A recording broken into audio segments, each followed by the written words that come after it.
আপনি কি জানেন বিষধর সাপের ছোবলে ঘোড়ার কিচ্ছু হয় না, এমনকি উটকে খাওয়ানো হয় জীবন্ত সাপ। আপনাদের অতি প্রিয় চকলেট কুকুরের জন্য বিষ।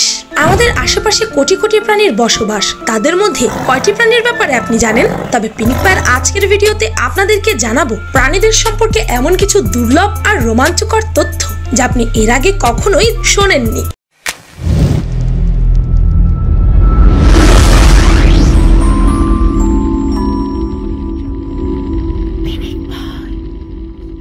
নাম্বার 1, উট কেন সাপ খায়? কিছু সাপ এতটাই বিষাক্ত যে এদের কামড়ে হাতিরাও মারা যায়, কিন্তু এটা জানার পরও মানুষ কেন উটকে জ্যান্ত সাপ খাওয়ায় বলতে পারেন? আসলে উটের হায়াম সিনড্রোম রোগের কারণে কিছু আরবিয়ান মানুষরা উটকে জ্যান্ত সাপ খাইয়ে থাকে। কিন্তু কি এই হায়াম সিনড্রোম?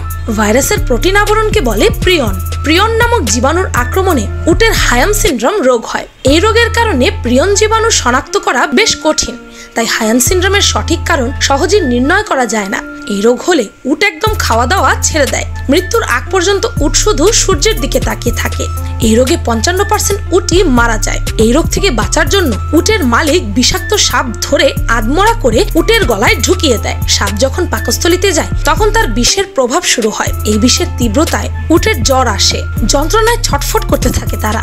বিষের তাড়নায় উটের দেহে পানির ঘাটতি বা ডিহাইড্রেশন হওয়ার ফলে উট প্রচুর পানি পান করে, আর এটা দেখে মালিক ভাবে রোগ নিরাময় হচ্ছে। এই পিপাসা প্রায় 8 ঘন্টা পর্যন্ত স্থায়ী হয়। এখন নিশ্চয়ই আপনার মনে একটি প্রশ্ন ঘুরঘুর করছে, তাহলে কি সাপ খেলে উটের এই রোগ ভালো হয়ে যায়? এই সাপ খাওয়ার থেরাপিতে রোগের উপশম হয় কিছুটা, আর এর বৈজ্ঞানিক যুক্তি হলো সাপের বিষের বিরুদ্ধে উটের রক্তে অ্যান্টিবডি তৈরি হয় যা বিষকে নষ্ট করে দেয়। এই অ্যান্টিবডি তৈরি করার জন্য উট নিজের দেহের প্রতিরোধ ক্ষমতা ব্যবস্থাকে সর্বোচ্চ পর্যায়ে উদ্দীপিত করে। এই এক্সট্রিম লেভেলের প্রতিরোধ ব্যবস্থা চাপে পড়ে অন্যান্য রোগ সৃষ্টিকারী জীবাণু স্রেফ খড়কুটোর মতো ভ্যানিশ হয়ে যায়। উটের কষ্ট কমানোর জন্য অল্প পরিমাণে সাপের বিষ তাদের দেহে প্রয়োগ করা হয়। এতে উপকারও পাওয়া যাবে এবং কষ্টও কমানো যাবে। নাম্বার 2, বাঘের গর্জনে শিকার প্যারালাইজড। আপনি কি জানেন বাঘের গর্জন শুনেই শিকার মাঝে মাঝে প্যারালাইজড হয়ে যায়? একটি বাঘের গর্জন প্রায় বজ্রধ্বনির সমতুল্য। শিকারকে সাময়িক অসাড় এবং নিষ্ফল করে দিতে বাঘের কয়েকটি গর্জনই যথেষ্ট। এই বিশাল প্রাণীর স্বরতন্ত্রী বা ভোকাল কর্ডের নিচে এক ধরনের ভোকাল ফোল্ড থাকে। এই ভোকাল ফোল্ডের কম্পনজাত ধ্বনি মূলত বাঘের গগনবিদারী গর্জনের মূল কারণ। বাঘেরা প্রধানত 2 ধরনের গর্জনের সৃষ্টি করে। এক ধরনের গর্জন মানুষ শুনতে পায়, অপরটি মানুষ শুনতে পায় না। স্বল্প মাত্রা ও কম্পাঙ্কের গর্জন মানুষ সাধারণত শুনতেই পায় না, আর এই ধরনের গর্জন অনেক দূর পর্যন্ত ভ্রমণ করে, যেগুলো বিভিন্ন বন, পাহাড়, পর্বত, এমনকি হাড় ভেদ করেও চলে যায়। শিকারের দেহের অভ্যন্তর দিয়ে ভ্রমণের সময় এই গর্জন এক ধরনের হিম বা শীতলতার সৃষ্টি করে, যা শিকারকে জমিয়ে ফেলা বা অসাড় করে ফেলার মতো ক্ষমতা রাখে। আর ঠিক এভাবে বাঘ তার স্বল্প দৈর্ঘ্যের এবং কম্পাঙ্কের গর্জন ব্যবহার করে শিকারকে অবশ করে ফেলে। এমনকি বাঘেদের রয়েছে অনেক শক্তিশালী নাইট ভিশন। অধিকাংশ প্রাণীরাই রাতের দৃষ্টিশক্তি কমে যায়, যার ফলে বাঘ খুব সহজেই সেসব প্রাণীদের রাতে শিকার করে থাকে। বাঘেরা রাতে মানুষের তুলনায় 6 গুণ বেশি স্পষ্ট দেখে। নাম্বার 3, আচ্ছা আমরা তো অসুখ হলে নিজের চিকিৎসা নিজেই করতে পারি, কিন্তু প্রাণীরা কি তা পারে? হয়তো পারে। তাই তো শিম্পাঞ্জিরা অসুস্থ অবস্থায় তিক্ত ও বিষাক্ত ভার্নন ও মগদলিনা চিবিয়ে খেয়ে থাকে, আর এর ফলে শিম্পাঞ্জির শরীরে থাকা পরজীবী মারা যায় এবং তারা সহজেই সুস্থ হয়ে ওঠে। তাই মানুষে যে শুধু অসুখের চিকিৎসা করতে পারে তা কিন্তু নয়, প্রাণীরাও তাদের অসুস্থতার চিকিৎসা নিজেরাই করতে পারে। নাম্বার 4, আপনি কি জানেন যে চকলেটটি আপনার সবচেয়ে প্রিয় সেই চকলেটটি কুকুরের জন্য বিষ?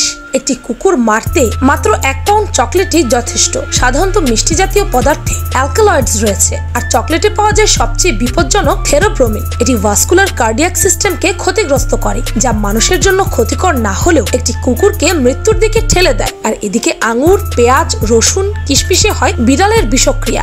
এমনকি টুথপেস্টও তাদের জন্য অত্যন্ত ভয়াবহ। নাম্বার 5, এইবার আপনাকে যা বলবো সেটি হয়তো বিশ্বাস হবে না, কিন্তু বিশ্বাস করুন আর নাই করুন, উট পাখি যখন দৌড়ায় তখন এরা ঘোড়ার চাইতেও বেশি গতিতে দৌড়াতে পারে। আবার পুরুষ উট পাখিরা সিংহের মতো গর্জন করতে পারে। উট পাখিদের একটা বোকা স্বভাব হচ্ছে এরা বিপদ দেখলে নিজের মাথা বালিতে ঢুকিয়ে রাখে এবং ভাবে সে নিজে যেহেতু দেখছে না, সুতরাং তাকেও কেউ দেখতে পাবে না। নাম্বার 6, আমাদের এত বড় শরীরে একটি মাত্র পাকস্থলী থাকলেও পিঁপড়েদের ছোট্ট শরীরে কিন্তু পাকস্থলী আছে 2টি। মানুষের মতো পিঁপড়েদের কিন্তু কান নেই, তাহলে এরা শোনে কিভাবে? আসলে ওদের হাঁটুতে আর পায়ে রয়েছে বিশেষ সেন্সিং ভাইব্রেশন, যার মাধ্যমে তারা আশেপাশের পরিস্থিতি বুঝতে পারে। অনেকেই হয়তো ভাবছে পিঁপড়ার আবার হাঁটু, ভাবতে হাসি পায়, তাই না? আপনি কি জানেন পিঁপড়ারা যে চিরুনি ব্যবহার করে? শুধু কি তাই, ওরা নিজেদের কাছে চিরুনি রাখে সব সময় সামনের দুপায়ের ভাঁজের কাছে, যা দিয়ে প্রয়োজন মতো নিজেদেরকে একটু পরিপাটি করে নেয়। এমনকি পিঁপড়েরা কখনো ঘুমায় না। নাম্বার 7, উইপোকা কার কার পছন্দ? জানি কারো পছন্দ না, কিন্তু উইপোকার যে হেভি মেটাল মিউজিক পছন্দ সেটা কি জানতেন? মিউজিক শোনার সময় তারা দ্বিগুণ গতিতে কাট কাটতে পারে, তাই হেভি মেটাল প্রেমীদের সাথে উইপোকাদের জমবে বেশ। তাই আপনার বাসায় উইপোকার সংক্রমণ হলে এইসব গান বাজানো বন্ধ করুন। নাম্বার 8, সকালে পাখির কলকলানি শুনতে সবার ভালো লাগে, কিন্তু দুপুরবেলা বিদ্যুতের তারে বসা কাকের কা কা কা শব্দ আমাদের বিরক্তি উৎপাত করে।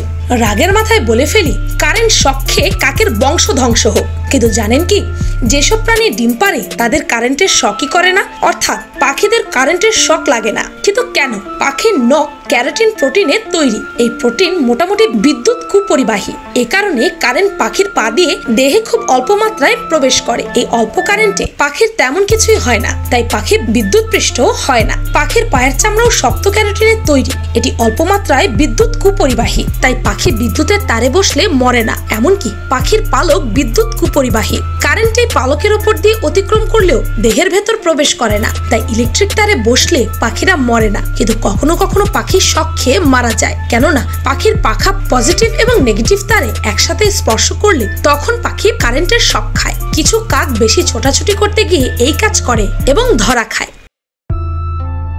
প্রাণী জগৎ আমাদের কাছে বরাবরই বিস্ময়কর। প্রায় প্রতিদিনই আমরা নতুন কিছু জানছি এই জগৎ সম্পর্কে। রহস্যময় এই জগৎ সম্পর্কে যেন জানার কোনো শেষ নেই। যদিও সৃষ্টির সবচেয়ে উঁচু স্থানে রয়েছে মানুষ, আমাদের আশেপাশে কোটি কোটি প্রাণীর বাস।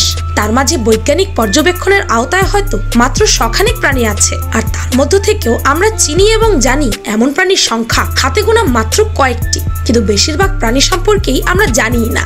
ভিডিওটি ভালো লাগলে আপনার ফ্রেন্ডস এন্ড ফ্যামিলির সাথে শেয়ার করতে পারেন, আর পিনিক পাই চ্যানেলকে সাবস্ক্রাইব করে বেল আইকনে অল নোটিফিকেশনস অন করতে ভুলবেন না যেন। শুধুমাত্র এভাবেই পিনিক পাইয়ের প্রতিটি ভিডিওর নোটিফিকেশন আপনার কাছে পৌঁছে যাবে। আমি ফাল্গুনি, আজকের মতো এই পর্যন্তই। দেখা হচ্ছে পরের ভিডিওতে।